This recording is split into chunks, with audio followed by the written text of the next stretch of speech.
RB Chowdhury அவருக்கு நான் அவர் கூட படம் பண்ணலை, இருந்தால் கூட எனக்கு வந்து ரொம்ப நெருங்கிய நண்பர். நிறைய வாட்டி நாம் வந்து மீட் பண்ணியிருக்கோம். இப்போ ரீசெண்டாக வந்து ஒரு 4 months பிஃபோர் ஆதித்யராம் ஸ்டூடியோவில் ஜெயலலிதா ஷூட் பண்ணிட்டு இருக்கும்போது வந்திருந்தார். வந்து 99 படம் எடுத்துட்டேன், 100 படம் எடுத்து முடிச்சுட்டு நான் ரிட்டையர் ஆகிறேன். ஸோ 100 படம் நீங்கள் ஆட் பண்ணணும். 2-3 ஸ்டோரி ரைட்டர்ஸ் வச்சுருக்கேன், நீங்கள் கேட்டு டெஃபினட்டாக பண்ணணும் அப்படின்னு சொல்லியிருந்தாங்க. நான் 100% உண்மையாக சொல்லியிருந்தேன். Just 2 months before KS Ravikumar அவர் சொன்னார், வந்து ஆர்பி அவர்கள் வந்து எத்தனையோ டைரக்டர்ஸுங்க வந்து உருவாக்கியிருக்காங்க, நம்ம டைரக்டர்ஸ் எல்லாம் சேர்ந்து அவருக்கு ஒரு பெரிய விழா நடத்தணும் அப்படின்னு சொல்லியிருந்தாங்க. ஸோ இவ்வளோ வந்து ஒரு மிகப்பெரிய மனிதர், எத்தனையோ டைரக்டர்ஸுங்க உருவாக்கி இண்டஸ்ட்ரியை வந்து காப்பாற்றணும். இண்டஸ்ட்ரியில் இருக்கிற எத்தனையோ டெக்னீஷியன்ஸ் வேலைக்காரங்க எல்லாமே வேலை கொடுத்தவர். அவர் வந்து 99 படம் எடுத்திருக்காங்க. எந்த படத்துலையும் எந்த ஒரு பெரிய பிரச்சனையும் வந்தது கிடையாது. அப்படி வந்தால் கூட ஸ்ட்ரைட்டாக வந்து யார் பிரச்சனை பண்ணாங்களோ, பிரச்சனை உருவாச்சோ, அவங்க வீட்டுக்கே போயிட்டு என்ன பண்ணலாம் சரி அப்படின்னு வச்சுட்டு அவங்ககிட்டயே டைரெக்டாக எதுன்னு பேசிட்டு அங்கேயே முடிச்சுட்டு ஒரு காஃபி கொடுங்க அப்படின்னு காஃபி சாப்பிட்டு வந்துகிட்டே இருப்பார். அந்த மாதிரி ஒரு ஒரு ப்ராக்டிக்கலான மனிதர். அந்த காலத்தில் வந்து சாண்டோ MMA சின்ன பதிவர் ஒரு ப்ரொடியூசர் இருப்பார். ரொம்ப நாணயம், நேர்மை, கடின உழைப்பு, தெய்வ பக்தி. அவர் மாதிரி நான் ஆர்பி சௌத்ரி அவர்கள் நான் பார்த்தேன். எப்போவும் ரொம்ப ஃப்ரெஷ்ஷாக, சந்தோஷமாக, ஹாப்பியாக இருப்பார். நான் கேட்டேன், எப்படி அந்த காரணம் என்ன, இவ்வளோ சந்தோஷமாக ஹெல்த்தியாக இருக்குன்னு சொன்னால், நான் வந்து ரிஸ்க் எடுக்க மாட்டேன். ஜஸ்ட் என்னுடைய இது எனக்கு தெரியும், அதுக்குள்ளே தான் நான் படங்க எடுப்பேன்.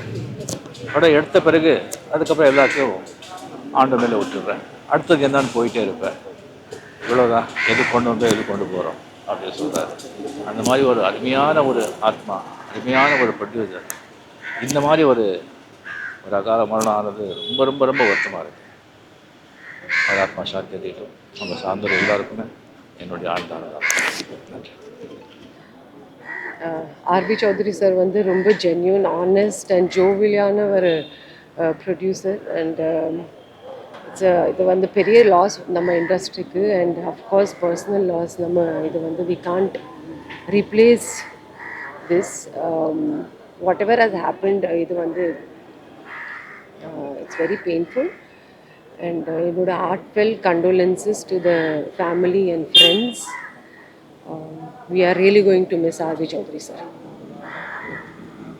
சூப்பர் குட் ஃபில்ம்ஸ் நிறுவனர், புகழ்பெற்ற திரைப்பட தயாரிப்பாளரும் நடிகர் ஜீவா மற்றும் நடிகர் ஜித்தன் ரமேஷ் ஆகியோரின் தந்தையுமான மதிப்பிற்குரிய ஆர்வி சௌத்ரி அவர்கள் விபத்தில் காயமடைந்து காலமானார் என்பதை அறிந்து மிகவும் வேதனைப்பட்டேன். அவருடைய திருவுடலுக்கு இப்போது நாங்கள் கட்சியின் சார்பில் எமது அஞ்சலியை செலுத்தியிருக்கிறோம். அவரை இழந்து வாடுகிற திரைப்படத்துறையை சார்ந்த தோழர்களுக்கும் அவருடைய குடும்பத்தை சார்ந்த அனைவருக்கும் விடுதலை சிறுத்தைகள் கட்சியின் சார்பில் எனது ஆழ்ந்த இரங்கலை தெரிவித்துக் கொள்கிறேன். திரைப்பட உலகில் எண்ணற்ற பல வெற்றி படங்களை தயாரித்து புகழ் பெற்றவர். தனது 100வது படத்தை தயாரிக்க வேண்டும் என்ற முனைப்பில் இருந்தார்.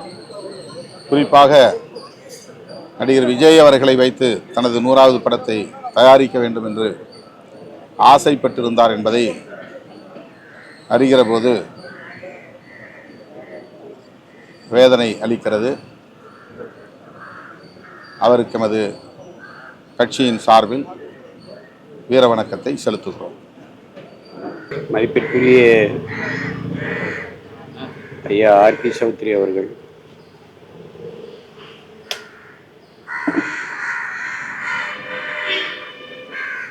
எண்ணற்ற பேருக்கு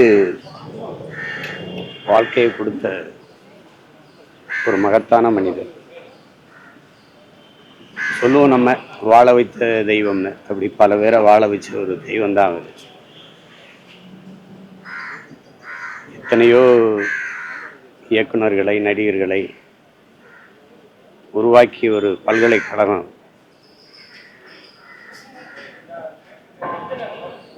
ஒரு பேரன்புக்காரர். ஒய்எம்சிஏ அந்த விளையாட்டு திடலில் எங்கே இருந்தாலும் அங்கே நடைப்பயிற்சிக்கு தொடர்ச்சியாக வந்துடுவாங்க. அப்போ இருந்து ஒரு நட்பு. அதோட தம்பி ரமேஷ், ஜீவா எல்லோரும் நாங்கள்லாம் ஒன்றா அந்த ஒய்எம்சிஏ திடலில் இறகு பந்தாடுவோம். ஒரு நெருக்கமான ஒரு உறவு. அண்மையில் தலைவர் தம்பி தலைமையில் அந்த பட நிகழ்வில் கூட சந்தித்து ரொம்ப நேரம் பேசிகிட்டு இருந்தோம்.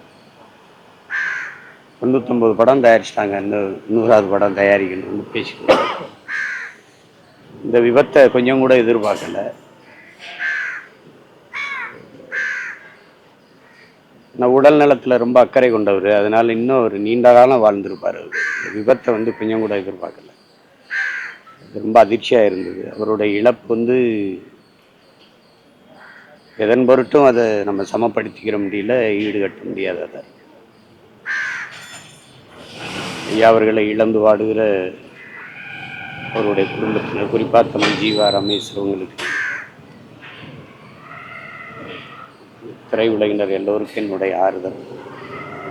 ஐயா சௌத்ரி அவர்களுக்கு என்னுடைய புகழ் வணக்கத்தை செலுத்துகிறேன்.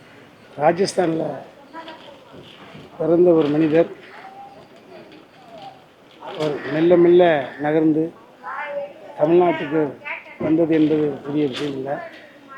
தமிழ்நாட்டுக்கு ஒரு குறிப்பிட்டவர்கள் மட்டும்தான் படத்தை இயக்க முடியும் என்ற ஒரு குறியீடு இருந்த பொழுது கற்பனை வளம் கொண்டு தங்களுடைய எதிர்கால வாழ்க்கையை சரிப்படுத்திக் கொள்வதற்காக கோடம்பாக்கத்தில் சுற்றித் திரிந்த எண்ணற்ற இளைஞர்களை நேரம் கொடுத்து அமர்ந்து அவர்களை வரவழைத்து கதை கேட்டு, அவர்கள் அனுபவம் கொண்டவர்களாக இருந்தால் அவர்கள் வழியிலே விட்டு, அனுபவம் இல்லாதவர்களாக இருந்தால் சரியான டைரக்டர், சரியான டெக்னீஷியன்ஸ் அந்த டைரக்டருக்கு அமைச்சு கொடுத்து, இன்றைய தினம் பல இயக்குநர்கள் உருவாகி அந்த இயக்குநர்கள் மூலமாக எப்படி ஒரு கிரியேட்டர்ஸுடைய பிதாமகன் பாரதிராஜா சார் என்று சொல்கிறோமோ, அதேபோல் இவர் நிறைய கிரியேட்டர்ஸுக்கு தாய்க்கு ஒளியாக இருந்து அத்தனை பேர் உருவாவதற்கு காரணமாக இருந்தாங்க.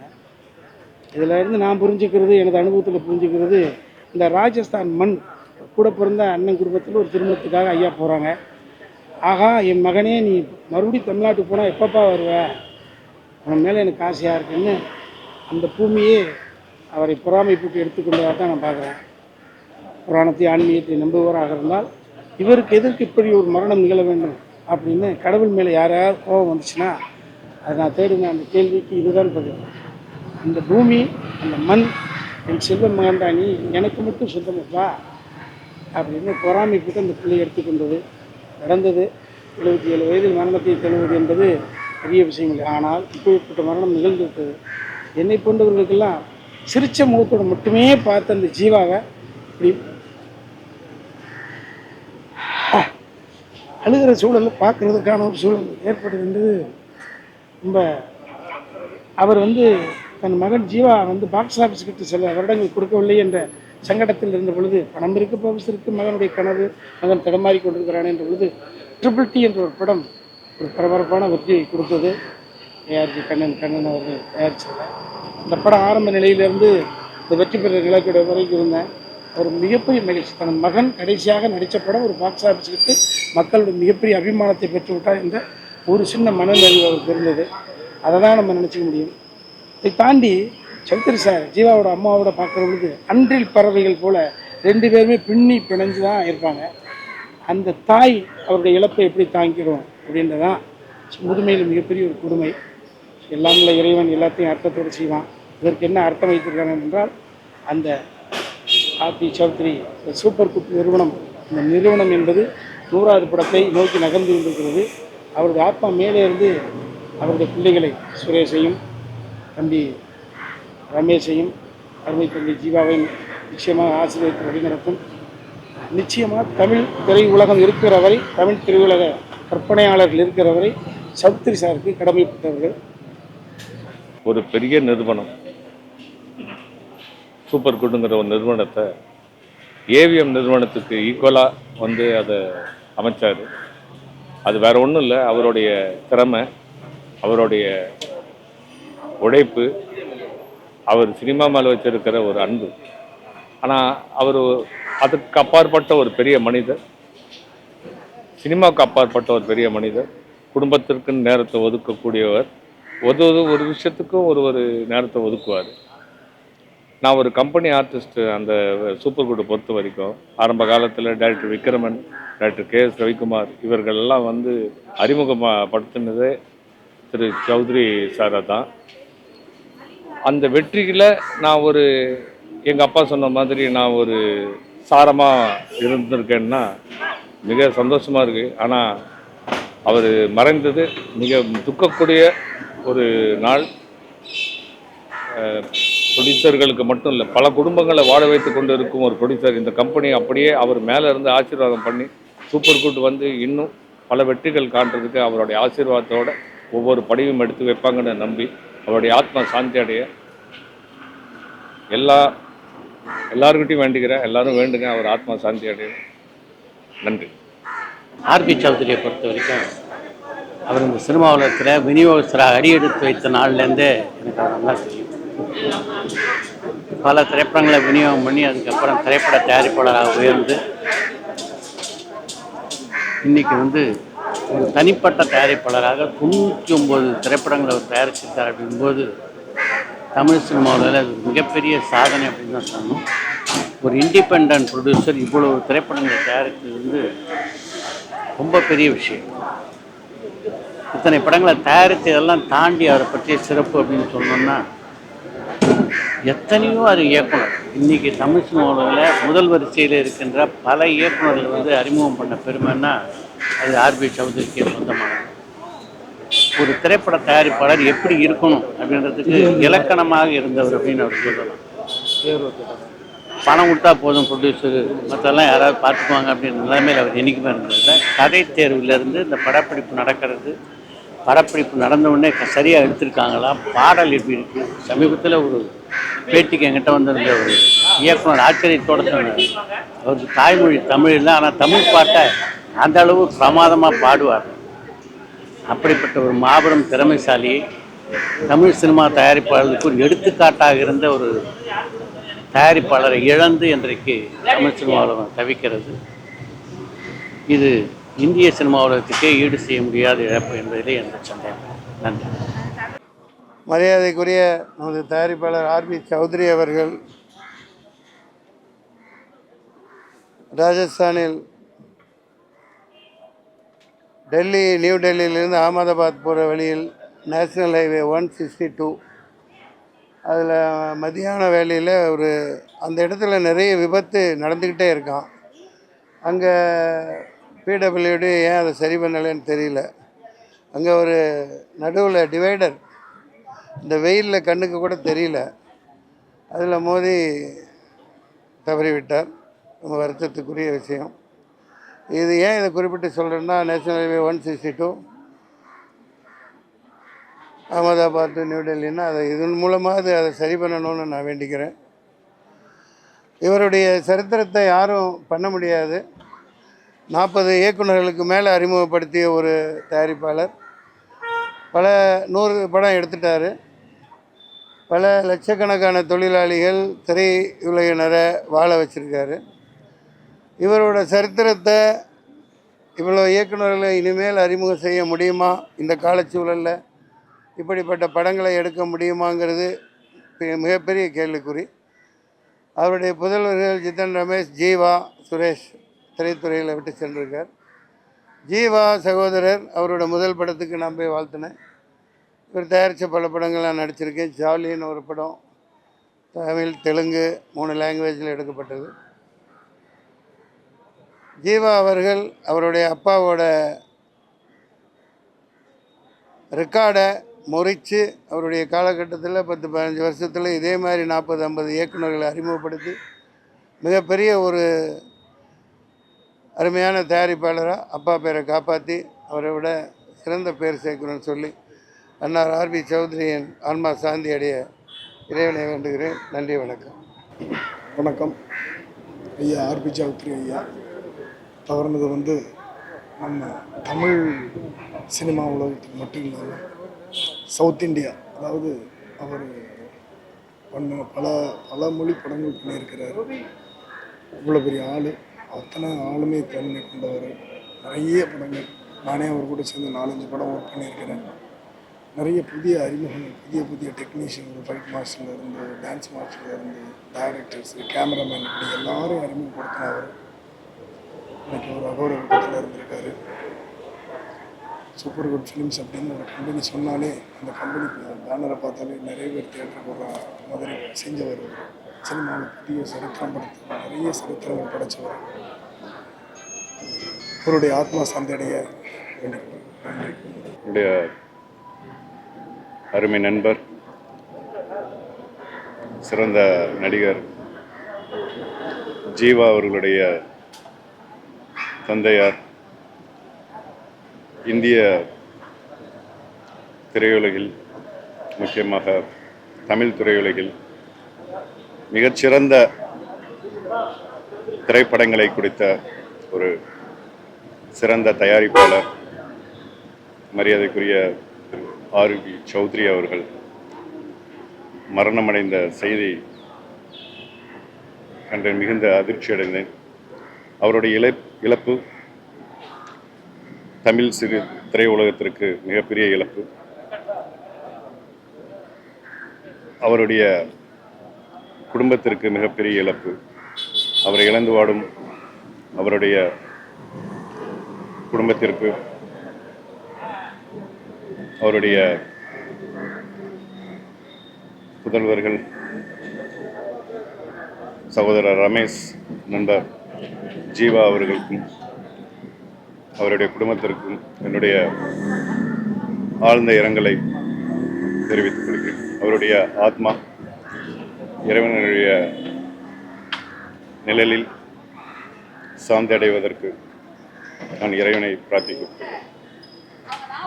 நான் திரைப்பட இயக்குனர் பாரதி கண்ணன், நடிகர் ஆர்பி சௌத்ரி சாரோட கண்ணாத்தாள், திருநெல்வேலி 2 படங்களை அவர் கம்பெனியில் டைரக்ட் பண்ணியிருக்கேன். என் வாழ்க்கையில் நான் ஒரு ஜீரோவாக இருந்த நேரத்தில் எனக்கு கண்ணாத்தாளுங்கிற படத்தை கொடுத்தாரு. கொடுத்தது மட்டும் இல்லை, நீ ஒரு தயாரிப்பாளராக நான் ஃபுல் ஃபைனான்ஸ் பண்ணணும், 1 கோடி ரூபா அந்த நேரத்தில் எனக்கு பண்ணி படத்துக்கு எடுக்கிறதுக்கு ஒரு வாய்ப்பை கொடுத்தாரு. திருநெல்வேலி படமும் அந்த கண்ணாத்தாள் நல்லா ஓடினதுனால திருநெல்வேலி படம் எனக்கு கிஃப்டாக மறுபடியும் ஒரு படம் கொடுத்தாரு. அப்படிப்பட்ட ஒரு நல்ல மனிதர். அவரை பற்றின எவ்வளவோ விஷயங்கள் இருக்குது. எத்தனையோ குடும்பங்களை, எத்தனையோ இயக்குநர்களை அறிமுகப்படுத்தியிருக்காரு. எத்தனையோ குடும்பங்கள் அவரால் வாழ்ந்துக்கிட்டு இருக்கு. எனக்கு தெரிஞ்சு அவர் சொன்ன ஒரே ஒரு சம்பவம் என் மனசுக்குள்ளே நின்றுச்சு. அந்த நேரத்தில் சூரிய வம்சம் ரிலீஸ் ஆகி ஓஹோன்னு ஓடிக்கிட்டு இருக்கும்போது, அப்போ சிஎம்மாக இருந்தாங்க ஜெயலலிதா அம்மா அவர்கள். அந்த அம்மா அந்த படத்தை பார்க்கணுன்னு ஆசைப்பட்டாங்க. சார் ஒரு கேசட் எடுத்து அந்த அம்மாவுக்கு அனுப்பிச்சி வச்சார். அந்த அம்மா படம் பார்த்துட்டு என்ன பண்ணிட்டாங்க, ஏதோ இந்த படம் தான் ரிலீஸ் ஆகிடுச்சு, நம்ம டிவியில் போட்டுக்கலாமேன்னு சொல்லி ஜெயா டிவியில் டெலிகாஸ்ட் பண்ணிட்டாங்க. படம் ரிலீஸ் ஆகி ஒரு 50வது நாளில். அப்போ டிஸ்ட்ரிபியூட்டர்லாம் பெரிய பிரச்சனை பண்ணாங்க, எப்படி நீங்கள் 50 நாளில் படத்தை போடலான்னு. அப்புறம் சௌத்ரி சாருக்கு அது ஒரு சின்ன டென்ஷனான பீரியடாக இருந்துச்சு. அப்போ ஜெயலலிதா அம்மா இந்த விஷயத்தெல்லாம் கேள்விப்பட்டு சார் அவங்க வீட்டுக்கு வர சொன்னாங்க. வர சொல்லி ஒரு பெரிய அவரை பார்த்து, மிஸ்டர் சௌத்ரி, நீங்கள் எந்த கவலையும் படாதீங்க, இந்த டெலிகாஸ்ட் பண்ணதுனால உங்களுக்கு எவ்வளோ லாஸ் வருமோ நான் ஒரு பிளாங்க் செக்கு தரேன், என்னுடைய பர்சனல் செக்கு தரேன், உங்களுக்கு எவ்வளோ லாஸோ அதை நீங்கள் ஃபுல்லப் பண்ணுங்கள், நான் கையெழுத்து போடுறேன் அப்படின்னாங்க. கொடுத்துட்டாங்க, செக்கே கொடுத்துட்டாங்க கவரில். இவர் அப்படி செக்கை பார்த்துட்டு திருப்பி கொடுத்துட்டார். இல்லைம்மா, இந்த படம் டிஸ்ட்ரிபியூட்டருக்கு கவர் ஆகிடுச்சு, கொஞ்சம் அதிகமாக லாபம் கிடச்சிருக்கோ அது மட்டும்தான் கிடைக்கல, பரவாயில்ல நான் விநியோகஸ்தர்கிட்ட பேசிக்கிறேன், ஏதாவது சின்ன நஷ்டங்கள் இருந்தால் அதை நானே ஸ்பெண்ட் பண்ணிக்கிறேன், நீங்கள் இவ்வளோ சொன்னதே போதுமா அப்படின்னாரு. அந்த மாதிரி அடுத்தவங்களுடைய பணத்துக்கு ஆசைப்படாத ஒரு அமைதியான, மென்மையான ஒரு நல்ல மனிதர். அவருடைய ஆத்மா சாந்தியடைய எல்லாம் வல்ல இறைவனை வேண்டுகிறேன். அந்த குடும்பத்தாருக்கும் எல்லாமே எனக்கு ஃபேமிலி ஃப்ரெண்ட். சுரேஷ், ரமேஷ், ஜீவா, ஜீவன் 4 ஆம்பளை பிள்ளைங்க இருக்குது. அந்த 4 பேரும் அன்னாரை இழந்து தவிக்கிறார்கள். அவர்களுக்கு இறைவன் நல்ல ஒரு சமாதானத்தை கொடுக்கணும். ஆர்பி சௌத்ரி அவருடைய ஆத்மாவும் சாந்தியடைய எல்லாம் வல்ல இறைவனை வேண்டுகிறேன். நன்றி. எனக்கு வந்து சௌத்ரி சார் வந்து ஒரு 84லேருந்து தெரியும். ஆக்சுவலாக நான் விஜயகாந்த்கிட்ட வந்திருக்கேன். உங்களுக்கு இப்போ இருக்கவங்களுக்கு தெரியாது. நான் அவரை வச்சு படம் எடுத்திருக்கேன். அப்புறம் சுந்தரா டிராவல்ஸ் படம் எடுத்திருக்கேன். அப்புறம் வந்து மீசை மாதவன் படம் எடுத்திருக்கேன். விஜய் சார் படம் வந்து கேரளாவில் 43 படம் டிஸ்ட்ரிபியூஷன் பண்ணியிருக்கேன். ஒரு 30 வருஷமாக டிஸ்ட்ரிபியூஷன் பண்ணியிருக்கேன். என்ன பெரிய ப்ரொடியூசர் ஆக்கினது ஒரு சௌத்ரி சார் தான். முதல் சுந்தரா டிராவல்ஸுக்கு எனக்கு ஃபைனான்ஸ் பண்ணது, படம் எடு நீ ப்ரொடியூசர் ஆகு அப்படின்னு சொல்லி சொன்னது சௌத்ரி சார் தான். அதே மாதிரி விஜயகாந்த் படம் எடுக்கும்போதும் அவர் தான் எனக்கு உதவி பண்ணி பெரிய அளவுக்கு அந்த படத்தை எடுக்க வச்சார். நிறையா படங்கள் பண்ணார். இங்கே நான் என்ன ஒன்று சொல்கிறேன்னா, பல கோடியை பார்க்குற அளவுக்கு நான் சம்பாதிக்கிற அளவுக்கு எனக்கு மூலதனம் கொடுத்தது சௌத்ரி சார். நிறைய பேர் தெரியாது. பட் அந்த அளவுக்கு எனக்கு வந்து சௌத்ரி சார் என் மேலே அவ்வளோ அன்பு. அதே மாதிரி என்ன வீட்டில் வந்து ஒவ்வொருத்தரும் எங்கள் வீட்டில் டாக்டரு, வக்கீல், பைலட்டு படிக்கிற அளவுக்கு என்னை எல்லாத்துலையும் அறிமுகப்படுத்துவார். இப்போ சினிமாவிலேருந்து இதெல்லாம் பண்ணியிருக்கான், இதெல்லாம் செஞ்சுருக்கான் அப்படி யார் போனாலும் என்னை சொல்லுவார், சொல்லி பெருமைப்படுத்துவார். பட் அவர் நான் வாங்குகிற டிஸ்ட்ரிபியூஷனுக்கு ஒரு படம் வாங்கினா போய் நின்னா போதும், என்னப்பா காசு வேணுமா, ஆமாம் சார் அப்படின்னா எவ்வளோன்னு சொல்கிறோமோ அதை அப்படியே கொடுப்பாரு. ஸோ என்னோடய வாழ்க்கையில் 2 பேருங்க. நீங்கள் யூடியூப்பில் பேட்டி கொடுத்துருக்கேன் 2 பேர். ஒன்று விஜயகாந்த் சார், அவர் நான் 82லேருந்து அவர் கூடயே இருந்தேன். அதுக்கப்புறம் பணமாக காட்டினது வந்து சௌத்ரி சார் தான்.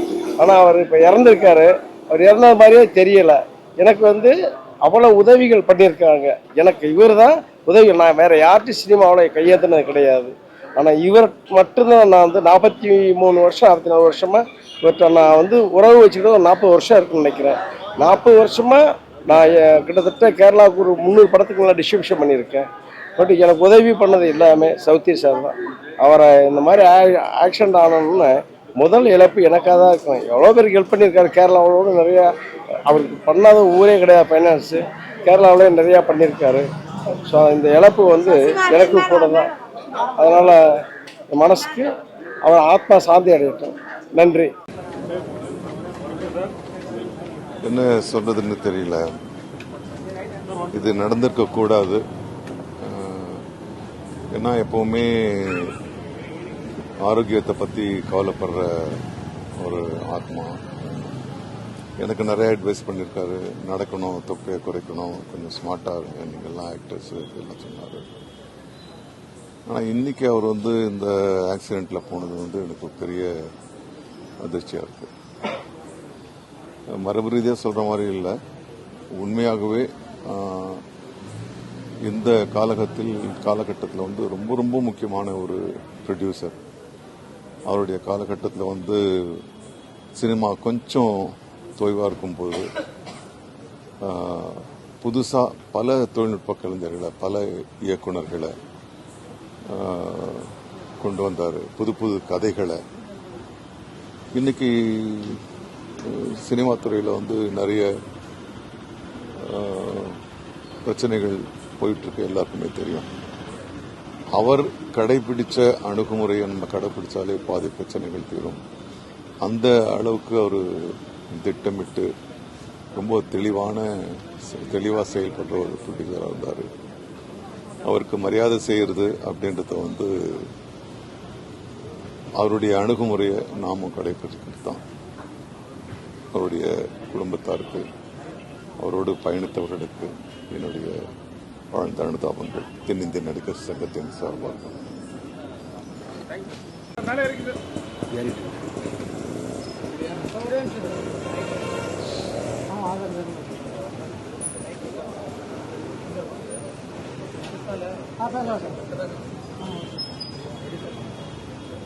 ஆர்பி சௌத்ரி சார் அவர் ஒரு சாதாரண வெறும் தயாரிப்பாளர் மட்டும் கிடையாது, ஒரு பண்பட்ட மனிதர். கிட்டத்தட்ட 100வது படத்தை நெருங்கி கொண்டிருக்கக்கூடிய ஒரு தமிழ் சினிமாவோட மிக முக்கியமான தயாரிப்பாளர். ஒரு படம் 2 படம் எடுத்துட்டாலே, ஓடிட்டாலே, வெற்றியை பார்த்துட்டாலே வேறு விதமான உடல் மொழியோடு இருக்கக்கூடிய மனிதர்கள் இருக்கக்கூடிய இந்த சினிமாவில் கிட்டத்தட்ட 99 படங்களை எடுத்து 40 கிட்ட இயக்குநர்களை அறிமுகப்படுத்திய ஒரு இயக்குனர் எந்த ஆர்ப்பாட்டமும் இல்லாமல் இருக்கும். அவரோட ரொம்ப நெருங்கி பழகியிருக்கேன் நான் ராம் படம் பண்ணக்கூடிய காலகட்டத்தில். அவருடைய எந்த திரைப்படத்திற்குமே கூட டெலிவரின்றது அவருடைய ஆஃபீஸில் நடக்கும். அவர் முதல் முறையாக எனக்காக பிரசாத் லேபுக்கு ராம் டெலிவரி வைப்ப டைமில் வந்தார். என் தோளில் கை போட்டு அவர் பேசினது என்னுடைய முதல் தயாரிப்பான படம் அது.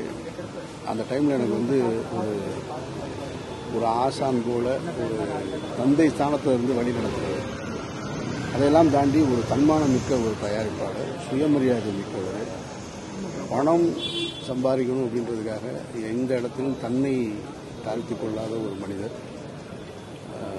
அப்படியே அவரை பார்க்கும் பொழுது இப்போ எப்படி இருக்குன்னா, அப்படியே தூங்குறது போல இருக்குது. நான் நிறைய அவருடைய தனிப்பட்ட நேரங்களில் அவரை சந்தித்து பேசினவன் நான். இப்போ அவர் அப்படியே சும்மா தூங்கிட்டு இருக்காரு அப்படின்ற மாதிரி தான் இருக்குது. எல்லாருடைய மனதிலையும் இடம் பிடிச்சிருக்காரு. அவருக்காக பிரார்த்திக்கிறேன் நான்.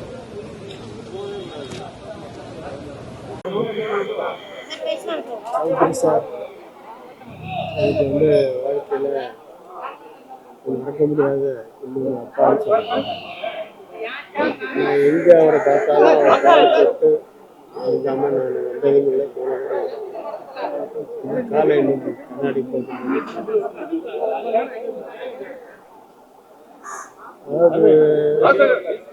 இன்னைக்கு பண வசதிகள் எல்லாமே அப்பாட்ட இருந்தாலும் நான் ஒரு 10 வருஷமாக ஹஸ்பண்ட் ஒர்க் பண்ணியிருக்கேன்.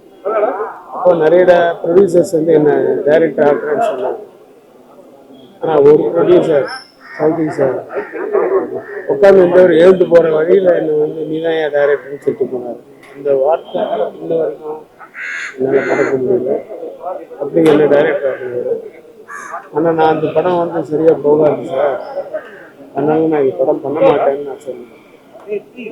எனக்கு பிடிச்ச மாதிரி எடுத்துக்கூடிய அடுத்த படம் நானே தரேன்னு சொன்னேன். அதுதான் சேரன் பாண்டியன். அங்கேருந்து நான் ஒரு கமர்ஷியல் டைரக்டர்னு எனக்கு சாப்பாடு தூக்கி அமைச்சவர்.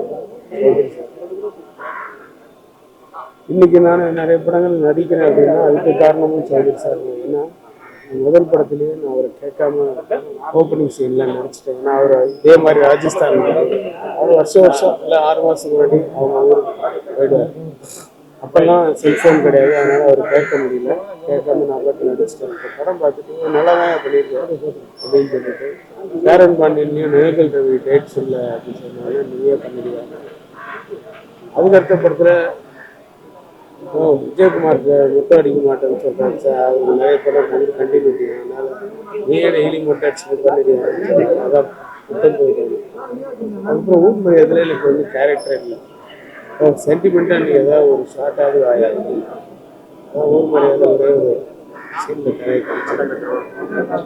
அது அப்படியே கண்டினியூ ஆகிடுச்சு. அப்புறம் ரஜினி சார்லேருந்து கமல் சார்லேருந்து எல்லாருமே நீங்கள் இந்த படத்தை என்ன பண்ணுறீங்கன்னு கேட்குற அளவுக்கு ஜனங்கள்லாம் கேட்டதுனால அவங்க அவர் என்ன பண்ணுறாரு தலையை காமிப்பார். ஸோ எனக்குள்ள ஒரு நடிகன் இருக்கான்றதும் அங்கீகாரம் பண்ணவர் அவர் தான். நான் ஒரு டைரக்டராக என்னை இது பண்ணவர் அவர் தான். திசை தெரியாத பறவைகளுக்கெல்லாம் அது ஒரு வேடம் தாங்க. சிறகை விரிக்க கிடைத்த ஒரு வானம். இப்பொழுது அவரே தனது சிறகை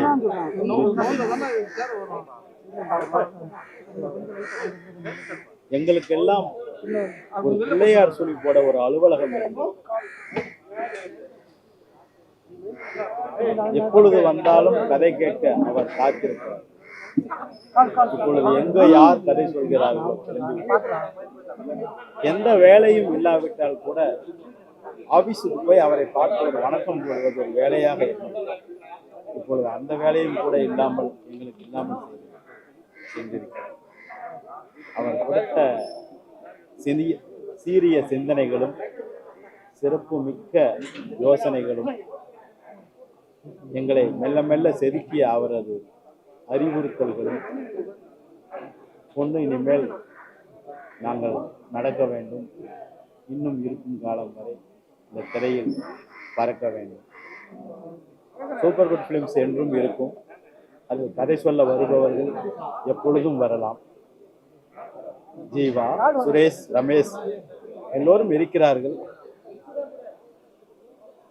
கதை சொல்ல வருகின்ற அனைவரும் அவ்வளவுதான் என்று நினைத்து விடாமல் சூப்பர் குட் ஃபிலிம்ஸில் வந்து கண்டிப்பாக கதைகள் சொல்லுங்கள்.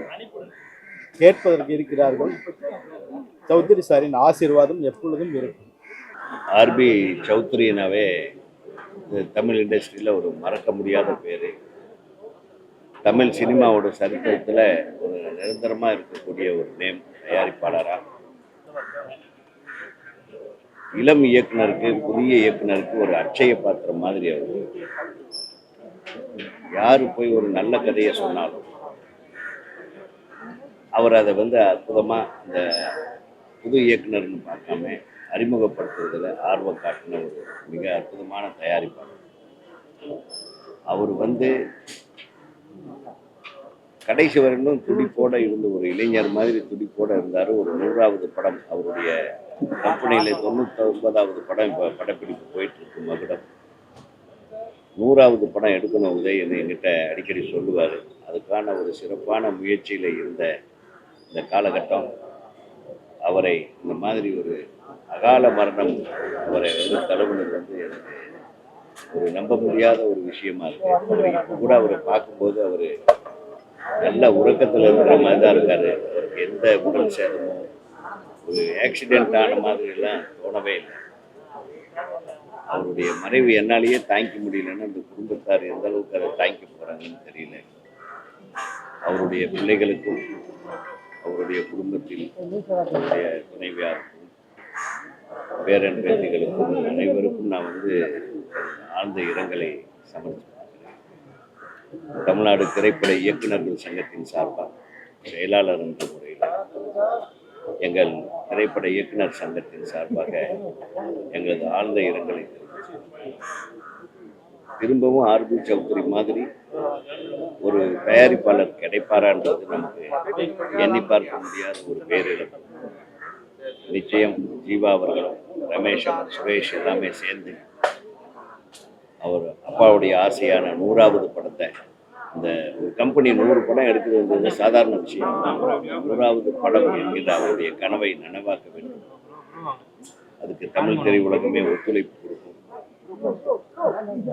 அவருடைய குடும்பத்திற்கு என்றென்றும் நாங்கள் உறுதுணையாக தமிழ்நாடு திரைப்பட இயக்குனர் சங்கம் இருக்கும். ஏன்னா எங்கள் இயக்குனர் சங்க நிர்வாகத்திலேயே கிட்டத்தட்ட 10 பேர் அவர் இயக்குனராக உருவாக்குனவர் தான்.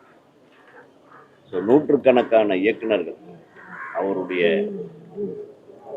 தயாரிப்பில் பணியாற்றினவர்கள்ங்கிறத நினைச்சு பார்க்கும்போது வேற எந்த கம்பெனிக்கும் அந்த மாதிரி ஒரு பொறுப்பினை இல்லை.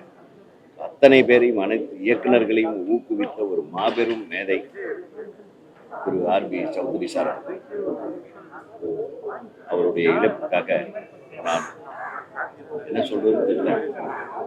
அவர் இன்னும் நம்முடன் இருக்கிறார் என்றே எனக்கு தோணுகிறது.